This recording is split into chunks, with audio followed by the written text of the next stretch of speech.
अगर आप केंद्र सरकार के कर्मचारी हैं या पेंशन भोगी हैं तो आने वाले कुछ महीनों में आपकी नजर दो बड़ी घोषणाओं पर टिकी होगी। पहली, महंगाई भत्ते यानी डियरनेस अलाउंस यानी कि डीए में अगली बढ़ोतरी, और दूसरी 8वीं वेतन आयोग यानी कि 8th पे कमीशन की सिफारिशों की दिशा। फिलहाल सबसे बड़ी चर्चा इस बात को लेकर है कि 8वां वेतन आयोग लागू होने से पहले कर्मचारियों को एक और डीए हाइक मिल सकता है। ऐसे में सवाल उठता है, आखिर ये बढ़ोतरी कितनी हो सकती है, इसका आधार क्या रहने वाला है और इससे कर्मचारियों की जेब पर कितना असर पड़ेगा। आइए इसको विस्तार से समझते हैं। नमस्कार, आप देख रहे हैं अमर उजाला, मैं हूं आपके साथ साहिल सुयाल। इस वीडियो को एंड तक जरूर देखें। केंद्र सरकार अपने कर्मचारियों और पेंशन भोगियों को महंगाई से राहत देने के लिए साल में 2 बार महंगाई भत्ते में संशोधन करती है।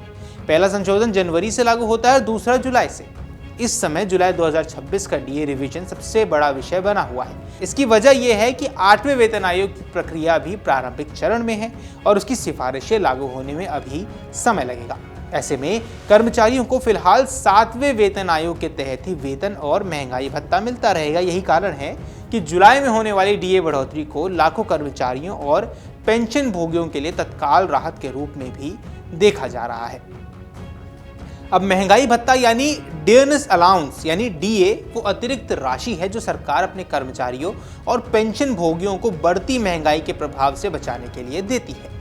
समय के साथ बाजार में वस्तुओं और सेवाओं की कीमत बढ़ती रहती है। अब अगर कर्मचारियों का वेतन स्थिर रहे तो उनकी वास्तविक क्रय शक्ति कम हो जाती है। इसी नुकसान की भरपाई के लिए समय समय पर सरकार डीए बढ़ाती रहती है। अब आसान शब्दों में समझें तो डीए कर्मचारियों की आय को महंगाई के अनुरूप बनाए रखने का एक माध्यम है। अब आपके दिमाग में सवाल होगा, आखिर ये डीए कैसे तय होता है। बहुत से लोगों को यह लगता है कि सरकार मन मर्जी से डीए बढ़ा देती है, जबकि ऐसा नहीं होता है। महंगाई भत्ते की गणना एक तय प्रक्रिया के तहत की जाती है। इसका आधार मुख्य रूप से AICPI-IW यानी कि all India consumer price index for industrial workers के 12 महीनों के औसत आंकड़े होते हैं।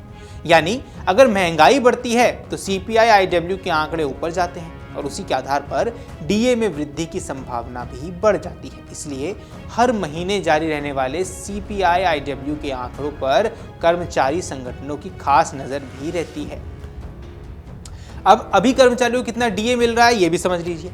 वर्तमान में केंद्र सरकार के कर्मचारियों को मूल वेतन यानी कि बेसिक पे का 58% महंगाई भत्ता मिल रहा है। ये 7वें वेतन आयोग के तहत लागू है और अभी तक इसमें कोई नया संशोधन नहीं किया गया है।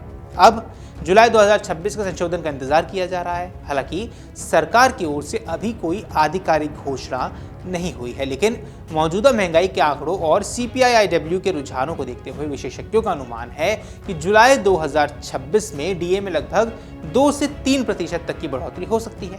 अब अगर ऐसा होता है तो डीए 58% से बढ़कर 60 या 61% तक पहुंच जाएगा। हालांकि अंतिम फैसला केंद्रीय मंत्रिमंडल की मंजूरी और आधिकारिक गणना के बाद ही हो पाएगा।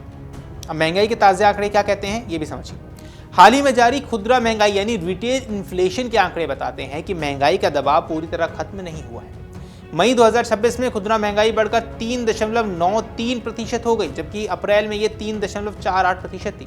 इसी तरह ग्रामीण महंगाई 3.74% से बढ़कर 4.25% तक पहुंच गई। शहरी महंगाई 3.16% से बढ़कर 3.53% हो गई। अब खाद्य महंगाई भी यहाँ बढ़ी है, जिससे आम लोगों के खर्चे में इजाफा हुआ है। इन आंकड़ों से यह संकेत मिलता है कि सरकार पर कर्मचारियों को अतिरिक्त राहत देने का दबाव बढ़ सकता है। अब मान लीजिए किसी कर्मचारी का बेसिक वेतन 30,000 रुपये है और अगर डीए 58% है तो उसे मिलेगा 30,000 × 58% यानी 17,400 रुपये। अगर डीए बढ़कर 60% हो जाता है तो यही 30,000 अब गुणा होगा 60% के साथ और बनेगा 18,000 रुपये, यानी हर महीने लगभग 600 रुपये की अतिरिक्त राशि मिलेगी। अब अगर यही डीए 61% हो जाता है तो ये 30,000 की राशि गुणा होती है 61% के साथ और बन जाती है 18,300 रुपये, यानी मौजूदा डीएम की तुलना में ये हर महीने लगभग 900 रुपये यहाँ अधिक मिलेंगे। बड़े बेसिक वेतन वाले कर्मचारियों के लिए यह अंतर और ज्यादा हो सकता है। अब डीए बढ़ने का लाभ केवल कर्मचारियों तक ही सीमित नहीं रहता है। केंद्र सरकार के लाखों पेंशन भोगियों को डियरनेस रिलीफ यानी डीआर दिया जाता है, जिसकी दर डीए के ही बराबर होती है। इसलिए डीए बढ़ने पर पेंशन भोगियों की मासिक आय भी बढ़ जाती है। अब आपको बताते हैं 8वें वेतन आयोग की अभी स्थिति क्या है। 8वां वेतन आयोग अभी अपने प्रारंभिक प्रक्रिया में है। आयोग विभिन्न राज्यों, केंद्र शासित प्रदेशों, कर्मचारी संगठनों और अन्य हितधारकों से सुझाव ले रहा है। हाल ही में लखनऊ में भी बैठकों का आयोजन किया गया, जहां कर्मचारियों की विभिन्न मांगों पर चर्चा हुई है। इसके अलावा आयोग दिल्ली, जम्मू कश्मीर, लद्दाख सहित अन्य क्षेत्रों में भी परामर्श प्रक्रिया चला रहा है। अभी तक आयोग ने ना तो नई सैलरी मैट्रिक्स जारी की है और ना ही फिटमेंट फैक्टर और ना ही लागू होने की तारीख पर कोई अंतिम घोषणा की गई है। अब देश भर के कर्मचारी संगठन चाहते हैं कि इस बार वेतन आयोग केवल वेतन बढ़ाने तक सीमित न रहे, बल्कि पूरी वेतन ढांचे में सुधार भी इसमें होना चाहिए। अब यहाँ कुछ मुख्य मांगे हैं, आपको समझाते हूँ मांगे क्या है। पहला है न्यूनतम वेतन में उल्लेखनीय वृद्धि होनी चाहिए। दूसरा, बेहतर फिटमेंट फैक्टर हो। फिर आता है महंगाई के अनुरूप वेतन की संरचना, यहाँ मांग की जा रही है।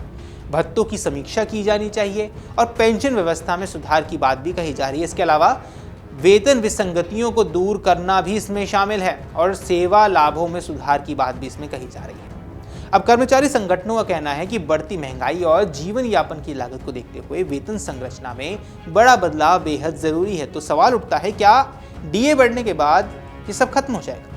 अब ये सवाल अक्सर पूछा जाता है कि हर नए वेतन आयोग के लागू होने पर पुराना डीए यानी जो नई बेसिक सैलरी में समाहित यानी मर्ज कर दिया जाता है, या फिर जो गणना के आधार पर भविष्य का डीए ये शुरू होता है। यानी अगर 8वां वेतन आयोग लागू होता है तो उस समय तक मिलने वाली डीए नई वेतन संरचना का हिस्सा बन सकता है। इसके बाद नई व्यवस्था के अनुसार डीए फिर से बढ़ना शुरू हो जाएगा। तो क्या अभी 8वें वेतन आयोग से वेतन बढ़ जाएगा? जवाब है नहीं। फिलहाल ऐसा नहीं है, अभी केवल आयोग की प्रक्रिया चल रही है। आयोग विभिन्न पक्षों के सुझाव जुटा रहा है। इसके बाद रिपोर्ट तैयार होगी, सरकार उस पर विचार करेगी और फिर मंजूरी के बाद ही नई वेतन संरचना लागू होगी। इसलिए निकट भविष्य में कर्मचारियों को मिलने वाली सबसे संभावित राहत जुलाई 2026 का डीए संशोधन ही माना जा रहा है। अब कर्मचारियों के लिए आगे क्या देखना होगा ये समझिए। आने वाले दिनों में 3 चीजें सबसे महत्वपूर्ण रहने वाली है। पहला, जून और जुलाई के CPI-IW आंकड़े। दूसरा, केंद्रीय मंत्रिमंडल द्वारा डीए संशोधन पर लिए जाने वाले फैसले। और तीसरा, 8वें वेतन आयोग की बैठकों और सिफारिशों की प्रगति। इन तीनों पर आने वाले महीनों में करीब 50 लाख से ज्यादा केंद्रीय कर्मचारी और लगभग 65 से 70 लाख पेंशन भोगियों की नजरें बनी रहेंगी। फिलहाल स्थिति साफ है कि 8वें वेतन आयोग की सिफारिशें लागू होने में अभी समय लगेगा। ऐसे में कर्मचारियों के लिए सबसे बड़ी उम्मीद जुलाई 2026 के महंगाई भत्ते की बढ़ोतरी है। बढ़ती महंगाई और CPI-IW के रुझानों को देखते हुए 2 से 3% की बढ़ोतरी होने की संभावना जताई जा रही है। हालांकि अंतिम फैसला सरकार की आधिकारिक घोषणा के बाद ही स्पष्ट होगा और अगर ये बढ़ोतरी होती है तो कर्मचारियों और पेंशन भोगियों दोनों को मासिक आय में तत्काल राहत मिलेगी। वहीं दूसरी ओर 8वें वेतन आयोग से जुड़ी प्रक्रिया धीरे धीरे आगे बढ़ रही है, जिससे भविष्य में वेतन, पेंशन और भत्तों में व्यापक बदलाव की उम्मीदें बनी हुई है। अब इस पर आपके जो कुछ भी सवाल हैं, जो कुछ भी आपकी राय है, हमें कमेंट सेक्शन पर जरूर बताएं। फिलहाल के इस वीडियो में इतना ही। नमस्कार। अगर आप ये वीडियो YouTube पर देख रहे हैं तो हमारे चैनल को सब्सक्राइब कर बेल आइकन दबाएं और Facebook पर देख रहे हैं तो हमारे पेज को लाइक करें।